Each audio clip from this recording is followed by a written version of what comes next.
what you're going to get in the next 60 minutes is I'm going to show you how you can turn a red light day into a green light day in less than 16 seconds. Anybody interested in that? When you change your outlook and you alter your outcomes, you can change anything within 16 seconds. Now, I just wanted to say a quick word about integrity. The way I describe integrity is like this. It's not good or bad, it's not right or wrong.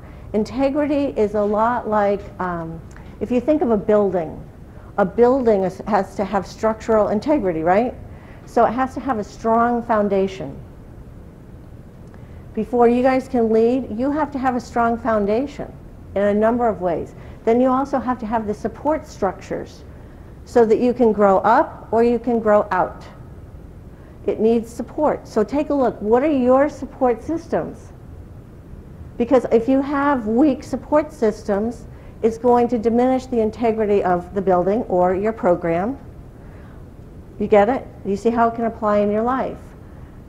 What do you have to support you? What's your foundation, and what are the structures that are supporting you to create what you want to create? And it takes courage to be in integrity. It really takes courage to be in integrity. And this is about standing up for what you believe in. What do you passionately believe in? And standing up for it.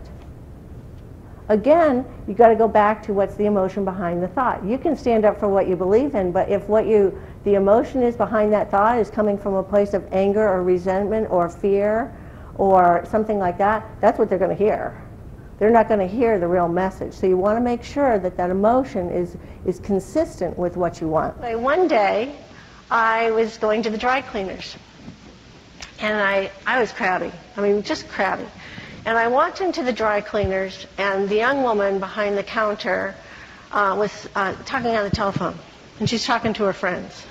Now, you got to get, I've got this attitude going on, and I'm thinking to myself, why do I have to wait for her?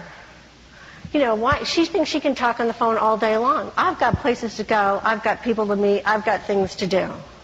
The reality was I didn't have any place to go. I didn't have any people to meet, and I really didn't have anything going on. But I had this attitude, and I'm like, I need service. What was actually happening was she hung up the phone. By the way, she had multiple piercings and tattoos, and like the whole sight just kind of like threw me off.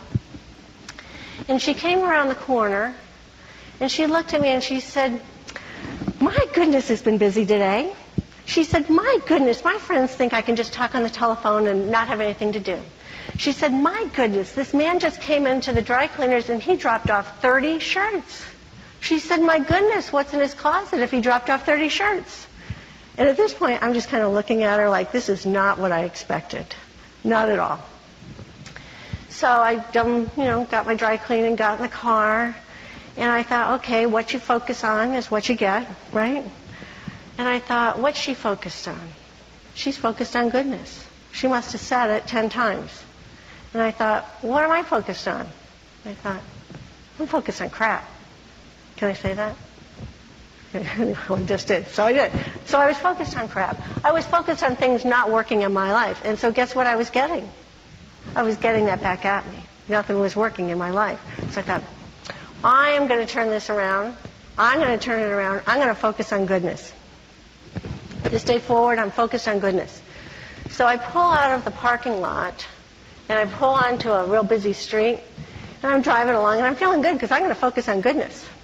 And this car comes zooming behind me, cuts me off, and normally, like I said, I'm from the East Coast, I would have had a lot of hand gestures and language that I can't do here. But instead, I said, oh my goodness, that car just cut me off. And I started laughing. And what I want you to get out of this is that you cannot say, oh my goodness, with malice in your heart. You just can't.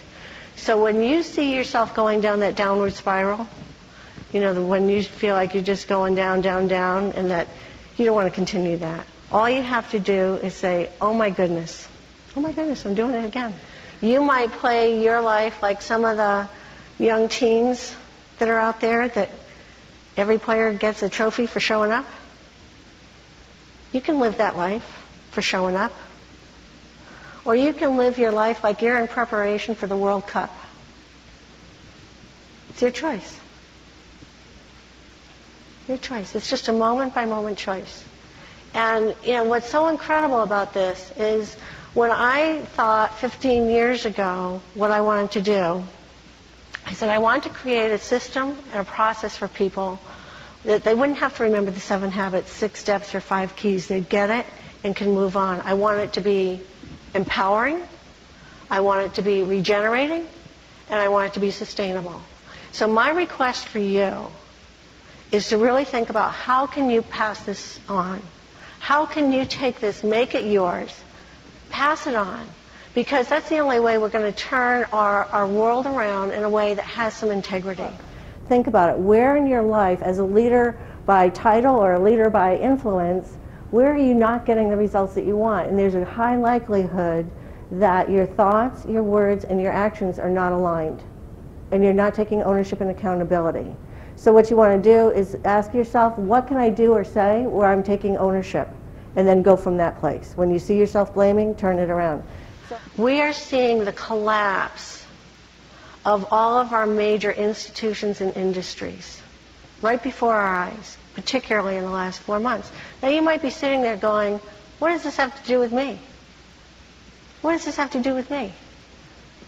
I didn't contribute to any of that. No, you didn't.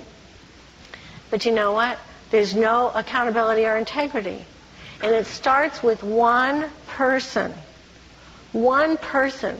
having the courage to stand up for being accountable, having integrity. Pass this on to your kids. Hold them accountable. I urge you. I really urge you. I implore you to hold people accountable to be their word, because that's all we have. Will you do that? Thank you very much.